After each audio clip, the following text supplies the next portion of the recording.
Do you wish you could improve your cooking skills, but you don't have the time, the energy, or the money to go to culinary school? Or maybe you just wish you could get healthy meals on the table faster. Ones that actually taste good? I've got you, Mama. I'm Kristin Dovbniak. I'm a trained chef, a culinary nutritionist, and a mom of two, and I teach home cooks how to up-level everyday meals without the extra stress. And I want you to join me for Cooking School, my free 5-day workshop where you'll spend 5 days learning the basics and beyond of becoming a great cook. No culinary school tuition needed. In fact, it's 100% free. Cooking School is for you if you wish you had better cooking skills, if you just want to get those healthy-ish meals on the table faster. It's also for you if you never really learned to cook and you could use a rundown of how to not be afraid of that knife, chop faster, and what all those weird culinary terms actually mean. It's also for you if you do have the basics down, but you want to up-level things a bit, explore new flavors, or maybe learn to cook from scratch without extra stress. If any of those sound like you, Cooking School is for you. Class is in session soon, so grab your apron, click the link in the description, and join us for Cooking School.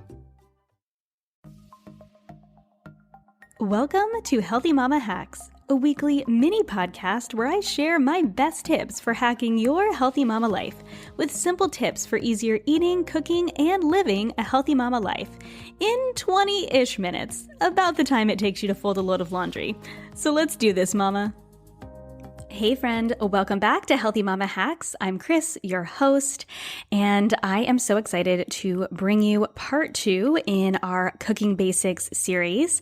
I will warn you ahead of time, they are doing some work in the apartment across the way, so there might be some sounds in the background. I'm going to do my very best to edit out any extra sounds, but if you hear some buzzing, that's what's happening. This mama has to get her recordings done when the kiddos are occupied, so it is what it is. So last week, we talked about where to begin when it comes to learning how to cook or learning how to become a better cook. We talked about why learning how to cook can be so helpful in terms of your budget, in terms of your health, and how rewarding it is to be able to cook meals from scratch. And we talked a little bit about how to go about doing that. We talked about starting somewhere, that it doesn't have to be all or nothing when you're learning how to cook or learning how to become a better cook. We talked about gaining confidence with your equipment, learning about cooking terms, learning how to use your senses, which is what we are going to dig into even more today. And I gave you some homework to do some research and eat. Start exploring food, start exploring flavors, and start playing in the kitchen. Consider what you love about food and spend more time cooking. The more time you spend cooking, the more confident you'll become, and the more you'll learn about food and the better cook you will become. So today I want to dig into one of my very favorite topics when it comes to teaching about cooking, and that is the elements of flavor. What makes food taste good? I want you to think about your favorite meal. What makes your favorite meal different, other than the fact that someone else cooked it for you? Typically, you might cook your favorite meal as well, but I think for most of us, it's something we get at a restaurant or something we grew up loving. It might be something nostalgic or something that's just really darn delicious. What makes it different from the other meals that you typically eat? Is it a certain flavor combination? Is it the texture of the different ingredients in that meal? Typically, it's not the fact that the ingredients in the meal are fancy or expensive. And it's also likely that it's not because the person who made that meal had perfect knife skills, though those things can sometimes help. Chefs understand the elements of flavor, and not just chefs, but good cooks understand the elements of flavor, taste, texture, and temperature. And through these, they're able to create meals that are balanced in taste and have a variety of tastes and textures to provide contrast and mouthfeel. It's literally an experience for your senses within the dish. That is what makes food taste so good. This does not mean your meals need to be overly complicated or have a ton of different ingredients or fancy sauces that take a lot of time and energy. It just means that when you know the different elements of flavor and you learn to be able to start to play with taste, texture, and temperature within your meals, you can up-level even the most everyday meals. You can create that experience, that sensory experience within your dishes. Food should be an adventure for your taste buds. So let's chat the 3 elements of flavor. Element number 1 is taste. Many of us already know that there are 5 main tastes. There's sweet, there's salty, there's bitter, there's sour, and there's umami. The whole goal when it comes to taste is that we don't want any one of those flavors to overpower the others. Think about a dish that is made with raw kale, okay? Or if you make a kale salad, but you don't massage the kale really well with a good dressing that has a little bit of acidity to it, usually a little bit of sweetness to it, the kale is really bitter, and it oftentimes doesn't have the greatest texture either, and we'll get to that soon. But the bitterness is going to overpower the flavors of everything else in the dish. If you're just munching on raw kale with nothing on it, it's gonna make the whole dish a little bit, not so great. But if you take that same kale and you massage it with a dressing just like the one I mentioned, my favorite way to massage kale is either with a Caesar dressing or with some avocado and a little bit of honey and some lemon juice and some sea salt, and it really balances out the bitterness of that kale. Now that is a delicious base to a salad or a side for another dish as well. So you don't want any one flavor to overpower. Same thing with foods that are overly salty. When a food is overly salty, then that's all we taste. All we taste is the salt, and we can't actually taste the other ingredients or the other flavors within the dish. Same thing with something that's super sour. Like if you're just sucking on a lemon by itself, it is overpoweringly sour. So how can we balance that out? Well, we can take that lemon and we can turn it into literal lemonade, or we can turn it into lemon bars. If you think of a lemon bar, you've got the sourness, but you've got a little bit of the sweetness, and oftentimes you have a sweet crust that goes along with it, but oftentimes the crust also has a little bit of a saltiness to it too. Same thing with key lime pie. There's that balance with a graham cracker crust that's kind of sweet and salty. And then you can also talk about textures when it comes to that too, but we're talking about taste right now. So the whole goal is that you don't want any one flavor to overpower. You really want to balance the flavors. And again, this doesn't need to be overly complicated, and it doesn't mean that you need to have every single flavor perfectly balanced in every dish. It just means if something's a little bit overpowering, then you balance that out with some of the other tastes. And I will talk about that a little bit more as we get into each one of the tastes. So what I want to do is I want to take you through each one of the 5 tastes, and I want to share a little bit about how you can utilize that in your cooking to balance out your meals. The first taste that I'm assuming all of us recognize is sweet. Think about a dish that is just cloyingly sweet. It is so sweet you can barely stand it. Now, many of us have a sweet tooth, myself included, but even though you might have a sweet tooth, you can tell when something is so sweet, you can barely even handle it. It's just too much for your taste buds. Remember, we don't want any one flavor to overpower the other flavors. Think about caramel by itself. It's very sweet. But what if you add a little bit of salt to that caramel?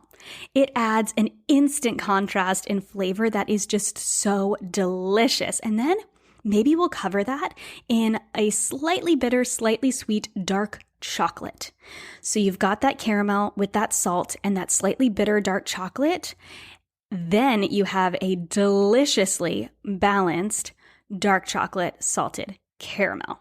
Sweet foods do an excellent job of balancing out flavors, especially overly salty flavors, and especially umami. Umami is that flavor that is savory. So think soy sauce or meat or mushrooms or a really aged cheese. Sweet can really balance those out. So think about an aged cheese with a little bit of honey, or think about a soy sauce when you mix that up with maybe some maple syrup for a maple soy glaze. It really helps to balance them out. So it's really great to balance savory dishes, just having a little bit of sweet with more savory dishes.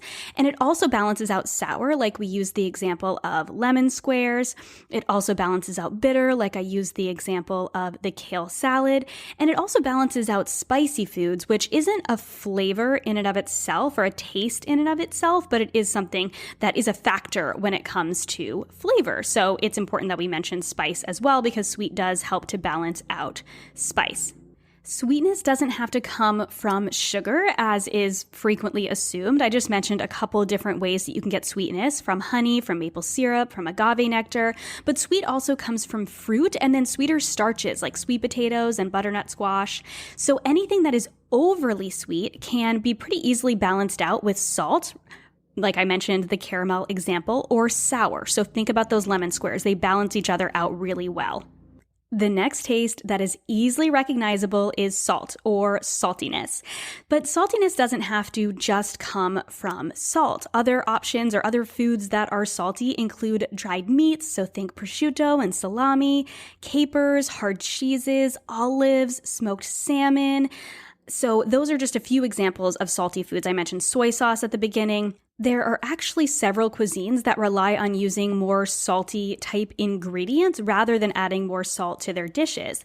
Think about anchovies and capers in Italian food or soy sauce in Asian cooking.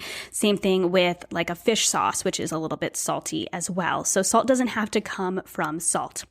Salt should enhance the flavor of your food. It shouldn't taste salty. Salt is a flavor enhancer. It's one of the most important flavor enhancers. And if you are utilizing mostly real food ingredients and you're not eating a ton of processed foods, sodium isn't something you need to be super concerned about when it comes to health either. A lot of people hear about salt and they're like, oh, I can't have any salt at all. But the large sodium amounts in food oftentimes comes from heavily processed foods, not from actually adding salt to your dish. And when you add salt to your dish and you know how to salt in the right way, you're not going to need as much as you might actually think you need. So I want you to consider salt a flavor enhancer. Salt does a really good job of balancing bitter flavors. So think about salting bitter greens. It enhances that sweet flavor. So think about the salted caramel, and it also enhances and balances out sour as well. If you add too much salt to a dish, one of the reasons I always recommend when you are salting your food to salt as you go is you really can't take salt away from food. And you also want to consider the sodium levels of some of the foods that you are putting into your dishes. So if you're using a very salty broth instead of like a homemade broth that might not have any or a very small amount of salt in it, that's going to add some salt to your dish. Same thing if you're adding a salty feta or some olives or some capers or something like that. So it's important to consider the ingredients that you're using when it does come to adding salt to your dish. But if something is too salty, you can mask it with some sweet. Sweet helps to balance out salty, like I just shared. Some acidity from vinegar also helps to balance out salt, and lemon juice will also help as well. Okay, bitter. We talked about bitter a little bit when I used the kale example, and bitter can be overpowering, and it's not most people's first choice of flavors. Oftentimes we think of bitter as being a bad thing, but bitter doesn't have to be a bad thing. Bitter can actually be a really excellent way to balance out the flavors in a dish. So think about adding coffee to a barbecue rub, or dark chocolate adds a really delicious bitterness. And I love adding dark chocolate to my chili because dark chocolate or bitter ingredients tend to balance out heavy dishes. This is one of the reasons I love adding some sort of greens to my heavier meat stews. So I have this sweet potato, kale, and beef stew that does a really great job of balancing out the fattier, heavier stew meat with the slightly bitter kale and then the sweeter sweet potato. I will link that recipe in the show notes. But think about collard greens or kale in the South with bacon. Bitter food can be something that can be a really great thing to add to your dishes, to just add something a little bit different. It can actually be something that adds a pop of flavor that you might not expect. So you don't want to be seeking out dishes that are overly bitter. Remember, we don't want anything to be overpowering or overwhelming. Bitter is typically a secondary flavor, not the main flavor, but it can add something to a dish for sure. And if something is too bitter, if going back to that kale example, if it's too bitter, you can balance bitter out with something sweet or even a little bit of salt. Obviously, we don't want to take it all the way to the salty side of things, but a little bit of sweet or a little bit of salt can really help to balance the bitter. So think of the honey in the massaged kale or adding that bacon to collard greens. Let's talk about sour, okay? Sour, like bitter, can also feel overpowering. If you think of drinking straight up vinegar or lemon juice, it is a lot. But acidity is a really, really important part of cooking, and it's actually one of those things a lot of people miss, and it can completely change a dish. Acidity brightens dull food, and it also balances flavors. If you have a sweet dish, if you have a spicy dish, okay, so remember, spice is not one of the 5 tastes, but it is important to consider. We'll talk more about spice when we talk about the different temperatures in a dish, because there is perceived heat from spicy foods, and then there's also physical heat from food being actually hot, but we'll get to that in a couple of minutes.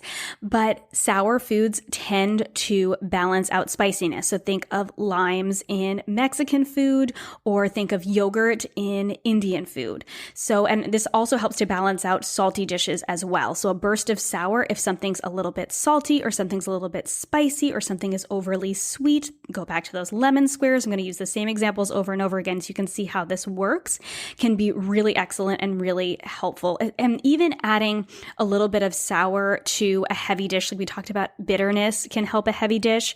But if you think of a stew that's a little bit heavier and adding a tablespoon of lemon juice to that, it can totally brighten it up.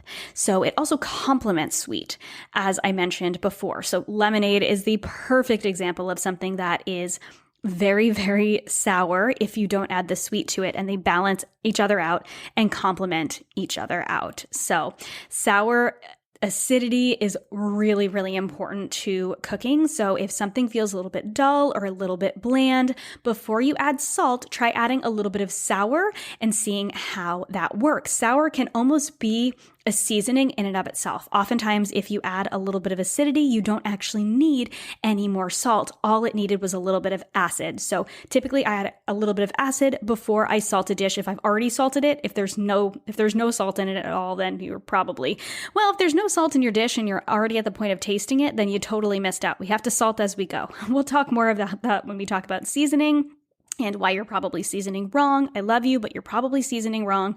And we'll talk about that in just a couple of weeks. But sour can be something that can really, really brighten up a dish.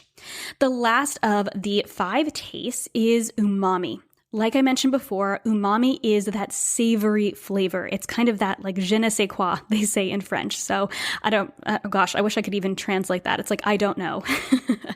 And umami is actually a Japanese term, and it applies to anything that has kind of a savory flavor. So this could be like a meaty type flavor from actual meat, or this can come from mushrooms, aged cheeses, soy sauce, and even beans and grains have a little bit of that umami type flavor to them. So umami, savory, isn't just for meat. So plant-based meals can be very umami. They can be very savory. Think about a mushroom burger, how savory and delicious that is. So sweet and sour both enhance umami, but you don't want to use too much of either, or they will compete. So you don't want to be, again, you don't want any of the flavors to be super overwhelming. So you don't want to put way too much sweet with the umami or way too much sour with it, because they'll compete with that beautiful savory flavor. Salt is something that naturally enhances umami. I mean, just think about salting a burger or using soy sauce in something that is savory. It just instantly complements it. So a little bit of salt, remember, a little bit goes a long way, but a little bit of salt really helps to enhance umami. And Asian food in general is a really good example of balancing out all of the flavors, but especially that umami type flavor, and bringing out umami through things like fish sauce and soy sauce and mushrooms, not necessarily just meat. So that is a great way. If your dish feels like it's lacking in flavor, add something a little bit umami to it. So I already mentioned spice before a couple times. Spice is also a factor when it comes to taste, but it's not one of the 5 tastes. So we'll talk more about that when we talk temperature. But I did also want to talk about fat when it comes to taste. We cannot forget fat, because fat affects both mouthfeel, texture, which we'll talk about in a second, but it also carries flavor, okay? So butter, cheese, peanut sauce, avocado. That fat is going to add a component of not just the taste of whatever you are putting in it, but also mouthfeel. And so when you are trying to enhance your dish, think about something that is essentially fat-free. So my favorite example to use, because it's something I used to eat when I was a bodybuilder, is steamed broccoli, plain chicken breast with like a salt-free seasoning. Ugh, you guys, why did I torture myself like that? And plain white or brown rice. There's essentially no fat on that. There's also essentially no salt on that. There's essentially no flavor. So what if instead of steamed broccoli and just plain like poached chicken and just plain old rice, we take that broccoli and we drizzle it with a little bit of sesame oil and we roast it up in the oven, sprinkle some sesame seeds on top for a little bit of texture, and then we go ahead and we take that chicken and we leave the skin on and we drizzle it again with some oil, and we tuck a little bit of garlic and maybe you could use ginger or shallots underneath that skin, season it really well, and roast that in the oven until it's absolutely delicious. And you could even use chicken thighs, which are a little bit fattier than chicken breast, but still leaner than something like a fatty steak if you do want a dish that's a little bit lighter and not so heavy. And then take that rice and make it coconut rice. Oh my gosh, you guys. So now we took chicken, broccoli, and rice, and we just added a little bit of fat to it. So just a little bit of sesame oil to that sesame roasted broccoli, and then we just kept the skin on the chicken and added a little bit of fat there, just a drizzle of oil on top. We're not talking about adding gobs and gobs and gobs of fat to this, but we are adding flavor with that. So all of a sudden, that chicken has a crispy skin on top that's nicely salted, and then there's melt in your mouth garlic and ginger and shallot when you cut into that chicken. The broccoli is crispy and flavorful because hopefully you also salted your broccoli as well, but there's also that sesame oil in there. And then there's that rice that you've cooked in coconut milk. So there's a creaminess to it. And oh my gosh, you guys, the flavors in that dish compared to just the plain steamed dish are outrageous. Plus, it also helps to carry nutrients. So your body is going to better be able to utilize the nutrients in that dish when you've got a little bit of fat there as well. Okay? So many people in the past have asked me what the secret to delicious food is, and it's basically what I'm teaching you today. It's taste, texture, and temperature, but usually my kind of tongue-in-cheek answer when people ask me what the secret is to delicious restaurant food, I just say butter. Butter and salt are basically it. Okay, chefs use a lot of butter. There's no secret in that. Most chefs use a lot of butter except for vegan chefs, but I can tell you, even vegan chefs are going to use a vegan butter here and there to enhance the flavor of their dish. They are still using fat. Even if it's a completely vegan dish, they're using avocados, they're using cashews, making a cashew cream or a cashew Caesar dressing. They are also using fat in order to enhance the flavor of those dishes as well. So we don't want to forget about a little bit of fat in our dish when it comes to taste as well. And then fat brings us into texture because fat provides flavor, it carries flavor and provides mouthfeel, which is one of the important elements of texture. So the first element of flavor is taste, and the second one is texture, okay? So fat also contributes to texture. So using that example of making that chicken crispy and making that broccoli have that little bit of bite to it and making that creamy and delicious coconut rice. But when it comes to texture, essentially you're thinking about mouthfeel. So you're thinking about what that feels like when you bite into it and when you're chewing it and what actual feelings you're going for when it comes to the dish. And I'm not talking about internal feelings. I'm talking about like crunching in. Think about crunching into a crunchy and salty and slightly greasy potato chip. There's just something about that. There's the fat, there's the salt, there's the crunch. A potato chip that is soggy, there's still the fat and there's still the salt, but there's no crunch. It's not the same thing. So that actual texture is really important. And when it comes to an entire dish, having some variety and some contrast in the textures within that dish is really important. So let's take the chicken example again, because lots of us eat chicken. And if you are plant-based, then we can replace it with crispy baked tofu. Okay, so let's take that tofu or let's take that chicken and let's poach it. And then let's put it next to, or poached fish, anything that's just like plain. And so we're just going to bake that tofu. We're not going to make it crispy. Okay, so you've got either choose your own adventure. Okay, so imagine poached chicken, poached fish, or just like baked tofu, just plain. Okay. Whatever seasonings you want, but that's that kind of like basic poached texture. And then on the side to it, let's add some mashed potatoes to it, okay? And then you know what? Let's put some mushy peas on the side. Okay, let's enjoy that dish. I don't know about you, but I'm not so into the textures in that dish. Everything is just a little bit mushy. But what if we take that chicken or that tofu or that fish and we just sear it, okay?